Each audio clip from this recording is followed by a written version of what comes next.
Hello and welcome to Flagstaff TV. Today we are joined by Brad George, who is the CEO of Orosur Mining. Brad, thank you so much for joining us today. Catherine, always a pleasure. Now, we haven't heard much from you for a while. Can you start by telling us what's been going on? Well, mostly travelling. So I do apologise to shareholders for the silence, but when you're on the road, it is difficult to really get on and say much. And I've just got back to Perth last night from about 5 weeks away, and it's pouring down rain and freezing, which I think is very unlike what's happening in Europe right now. So I guess what I'd like to say today is just that things are progressing, and even though we're not announcing much, that's simply because either we can't or because the things that we're doing are not really newsworthy or price sensitive. But things certainly are progressing quite well, and we hope that we are coming out the end of a quiet period. We may be coming into a news cycle in the next few weeks. And can you run us through some of your projects and how they're faring? They're faring well. At least they're faring well in my mind as a geologist, and maybe my view is different to investors. But just to run through one by one, I guess starting with the first at El Pantano in Argentina.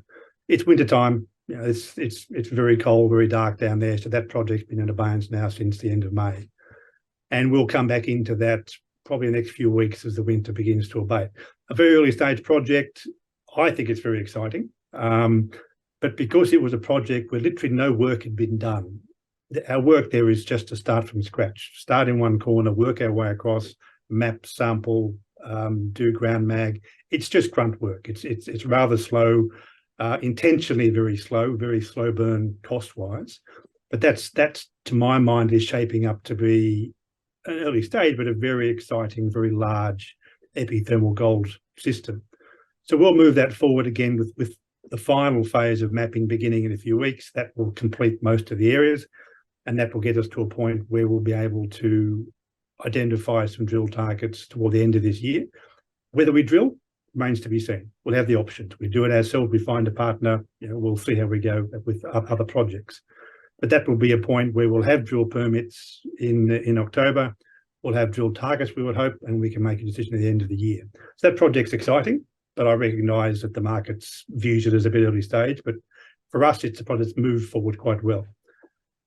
Brazil's the one which has been most active in the last few months. We announced recently that we began a sampling program there in Ariquemes with a view to moving from the regional scale to the local scale. We have a huge land holding, too much land to be fair. We need to find a way to filter the land out quickly, and so we did a regional sampling program. And then a detailed sampling program began there a few months ago with a view to identifying some resources quite quickly.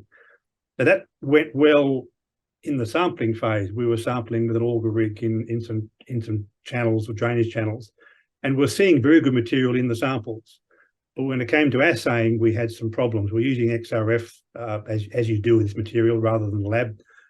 And the numbers I was getting were not, I didn't trust them. The first samples we took, the assays came back, to my mind, far too high. So went back, fiddled with the machine. They then came back far too low. So we then found some more XRFs in town and came back with, again, different numbers. So I think the last few numbers are near to what I would expect, but basically we found that we have uncertainty now in what the numbers actually are, so we can't announce those. So we've had to send off some samples to the laboratory in Minister Rice to just give us a baseline of exactly what we're looking at. And we can then adjust and modify the XRF accordingly. XRFs are inherently fairly uncertain things. There are matrix effects that come from the nature of the material, X-rays bouncing around. So they do require calibration. And we hope that we get the assays back from the lab, we can then calibrate and give some good numbers. So we are seeing good material, but the numbers we were getting were not sufficiently reliable to announce. And so we've taken, as we always do, the path of caution to just hold back until we know that what we're saying is correct. What about Colombia, the one that everyone is interested in? Yeah, the question we always get asked. I know it's dragging on, but we are continuing to talk and we are continuing to move forward. And I've made the point many times now that we've made it clear to our partners that we want the project back. We like the project. We think there's walk-up drill targets, and we've made, not offers, but we've made suggestions as to how we might see that project come back to us. our partners seem to agree. I mean, so we all seem to be agreeing on what the end should look like, but we're having arguments about how we get there. The issue I think is that this is basically a threesome. So there are different views on what's happening. Newmont, I think, have other fish to fry. They've recently moved with Newcrest. They have many more projects in the world to digest, and they find Colombia maybe a bit too hard right now. Agnico want to stay, but they're concerned about inheriting the entire JV and some of the quite onerous obligations in phase 2 and phase 3. So we're having the debate about not where to be, but how to get there. So we've made a few suggestions. They made a few suggestions. We are discussing those now. That they do take time. You know, this basically requires a whole new joint venture to be written, which is always the case. So we're looking at this 70, 80-page document, which is a shareholder agreement that allows us to move forward. So it's not a fast process, but every week we are seeing some progress. We're ticking off things due diligence-wise and agreement-wise. So while I can share the frustration how long this is taking, my view is that we are at least moving forward. And while I won't give a promise as to when we're going to get the answer, I remain fairly confident that it will be sooner rather than later. Brad, finally for today, do you have anything new on the horizon? New projects, new ventures?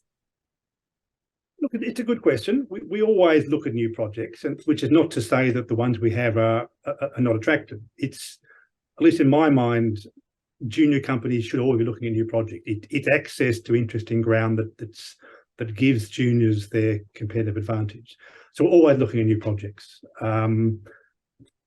It's a difficult process. There's a lot of projects in the world that we find are poor, and we've taken a view on how we look at projects. So looking at new projects is really one of our primary roles of ourselves and our geologists. So we at any one time have probably 6 projects that we're looking at, not in any serious way, and then a couple in discussions, and most of those fall over. So I can't, we are looking, but we are very choosy, and I certainly can't predict when one finally falls over the table. But when it does, we'll inform the market as quickly as we can. But we certainly see new projects as part of our core reason for being. So when they occur, we'll let the market know.